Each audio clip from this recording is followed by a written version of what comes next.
The following program is intended for mature audiences. A democratic republic of sports. The Sportsocracy with ESPN Asheville hosts Tank Spencer and Jeremy Greene. And welcome into the Sportsocracy. I'm Tank Spencer, he's Jeremy Greene, and we are in the Wicked Weed studio, wickedweedbrewing.com. Drink different.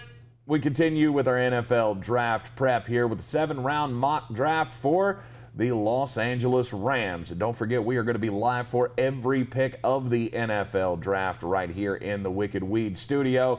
Thursday night, Friday night, and all day on Saturday. You will hear it all right here. Be sure to subscribe to the channel to get all the draft prep and share it with your friends as well. We've got all their teams covered too. The Rams don't have a first-round draft pick. Their first pick comes at number 57 overall in the second round. And they lost a safety in free agency this year. And they're going to get a safety right here. Johnson for Johnson. Yes. Yeah. Josh Johnson gone. Now Jamar Johnson will take over. There will be a lot of Rams fans that say, we're fine at safety, we need other things. Can you tell I heard this before? A couple of times. Yeah. Well, here's the thing. I disagree with you. I think you need a safety. I think you need a coverage safety that can do what John Johnson did. The closest player in this draft to John Johnson is Jamar Johnson. Mm-hmm. I like this guy a lot. Not a ton. Not a ton of tape on this guy, but the tape that we've seen is very high level. I think he's got quick feet, very good athlete, very good hips. Everything on him's tremendous, and a lot of wow plays on this guy. The downside is only played 796 snaps in his career. That's a downside, and had 18 missed tackles on 80 career attempts.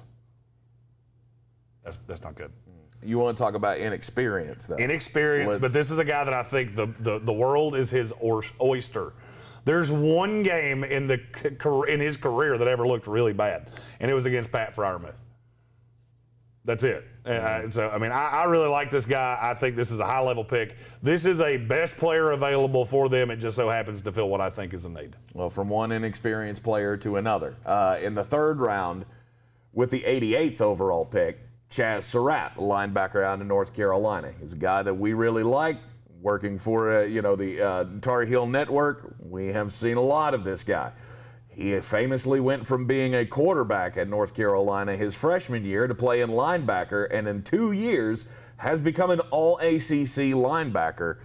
You don't see that happen a whole lot, and you can tell in his play that he can quickly diagnose what the offense is getting ready to do. He's very good at that against the pass. The run's still a work in progress. You can tell this guy used to be a quarterback because his eyes against a quarterback are very good. I think he can play on the interior of a 3-4, which is something that the Rams need.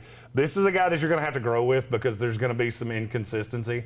Pairing this guy with a guy like Dylan Moses, who is god-awful against the pass, would be just tremendous. Because if there was somebody that could play against the run and then you just bring in Chaz against the pass, right? Tremendous. And I love Chaz. He's a great kid. He plays at 178 miles an hour at all times. Mm-hmm. You'll love the effort of this kid. I like him a lot. I think the ceiling on him, I could see Telvin Smith. I think he could be a high-level coverage linebacker. That's how good his eyes are. He just has to learn how to get his eyes to match his feet, and that will come with repetitions at linebacker.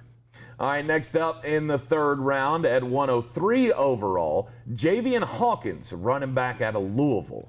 I can hear it now. We already have Darrell Henderson Jr. Why do we need another running back? Well, because he's not good.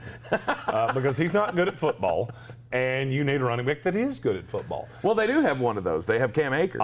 Yeah, and you need another one because now in the NFL you have to have 2 running backs. Mm-hmm. I don't really believe in Darrell Henderson. I never have. I think he's a fine third option. Here's the thing. Javian Hawkins, if he was, 5'11", would be a no-doubt second-round pick for me. Mm-hmm. He's not. He's 5'8". He's 5'9", about $195.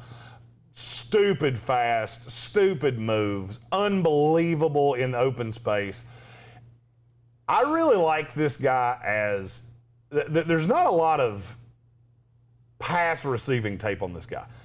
Before this past year, he had 5 receptions in his entire career at Louisville. Caught 16 passes this year. None of them were huge, none of them are great, but you see the ability to spot the ball, track the ball. He's a guy that I could see being a Darren Sproulsy type pass-catching back, maybe gains the ability to pass block a little better. He hasn't been asked to do that a lot, but he can run between the tackles too. This is a guy with really good eyes. If he was bigger, it would be a different story. There are a lot of scouts that are more down on Javian Hawkins than I am, but I think he is stupid fast and one of the best players in this draft with the ball in his hands. In the 4th round at 141 overall, you got him taking Dwayne Eskridge, wide receiver from Western Michigan. Probably the fastest player in this draft. If he's not, it's Jalen Waddle. It's the only guy even worth talking about that could be faster than him. Lit it up. He's so damn fast. And this is a guy that's really come on in the process because he ran a 4.33, put up a 350-pound bench press, 505 in the squat, and a 37.5-inch vertical. But then you watch the tape and you're like, good God, he's been good forever. Mm-hmm. It's just he played at Western Michigan and we didn't talk about him. Right. He is an elite deep threat. This is a guy that could be, I don't buy the Deshaun Jackson thing that much because he can't stay healthy. This is a deep threat. This is Brandon Cooks. This is Matthew Stafford and that big-ass arm having the toy that they need to open up holes for Cam Akers, allow things to happen underneath with Higbee and Robert Woods and Cooper Kupp. Dwayne Eskridge to the Rams, it would probably be my favorite pick of the draft. All 7 rounds in the mock draft, this is the one that I've been looking forward to talking to. Really? Because Dwayne Eskridge has Tyreek Hill level speed, and I think he can be that good in the NFL.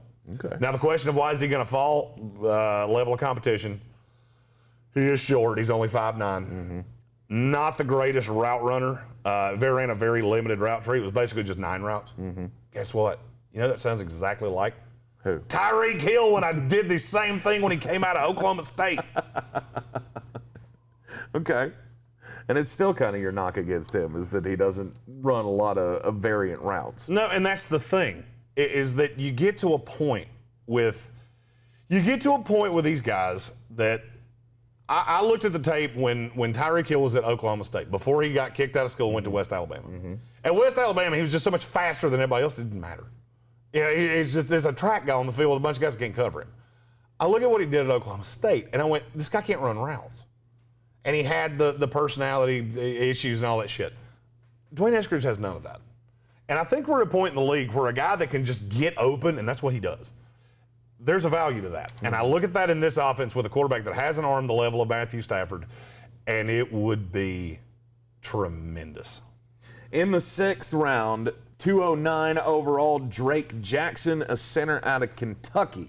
So he can add some depth to this offensive line. I actually like this guy. There's a lot of people that say he can only play in a zone scheme. I don't believe that.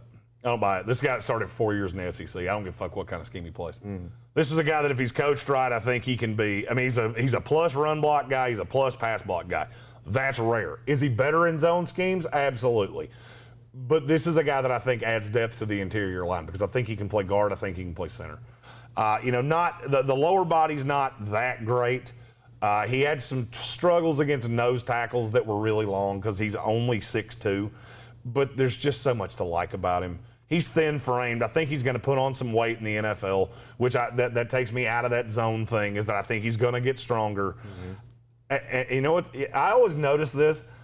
It seems like every year there's a few schools that I say, when they get to the NFL and they get into a big boy NFL weight program and diet program, I've said that about 4 guys from Kentucky. Mm-hmm. Not saying the one at Kentucky's bad. They played fast. They didn't want you to bulk up. Well, in the NFL, you have to bulk up. So I like this could be a deep sleeper to me. This is a guy that I think could start in the NFL for a long, long time. And with their final pick in the draft, 7th round at 252 overall, you got him taking a tackle out of Colorado, William Sherman. He is not a tackle. He's guard. Okay. I know it says tackle on the screen. Mm-hmm. He played tackle at Colorado. He was a college tackle. He's an interior lineman in the NFL. I think he'd be a pretty damn good one. He's a real good pass block guy. Great legs. You watch the legs churn on this guy, and it's tremendous. And you really didn't get to see it at tackle. I think you will get to see it at guard. And it's just the waist bend. You know, we always talk about the waist bend. That's like the notorious, oh, shit, he bends at the, well, you know, yeah, it's a thing. You're drafting the guy late in the draft. Of course, he's going to have some drawbacks. Pass sets, there's things to, he's so damn big. You know, he's 6'4", 310. And let's be honest, he played in Pac-10, Pac-12, what the fuck ever. Yeah. He didn't see a lot of high-level pass rushers. And so he tended to set back too much in his stance and in his sets. And in the NFL, that could get you run right around. I don't think he will do that. I don't think it's a problem at guard. I think he would be a value pick this late for the Rams. The LA Rams, one of the teams that is the biggest threat to my Tampa Bay Buccaneers as defending NFC champions and possible Super Bowl champions. They have Matt Stafford now. I think the ceiling is the roof, so to speak, for the LA Rams. And, of course, all of their picks, we will give our instant analysis live right here on YouTube on Thursday, Friday, and Saturday, all 3 days of the NFL Draft. Be sure to subscribe to the channel to get all of your draft prep, and we will see you Thursday night starting at 7 o'clock here in the Wicked Weed studio. I'm Tank Spencer. He's Jeremy Greene, and we'll see you next time.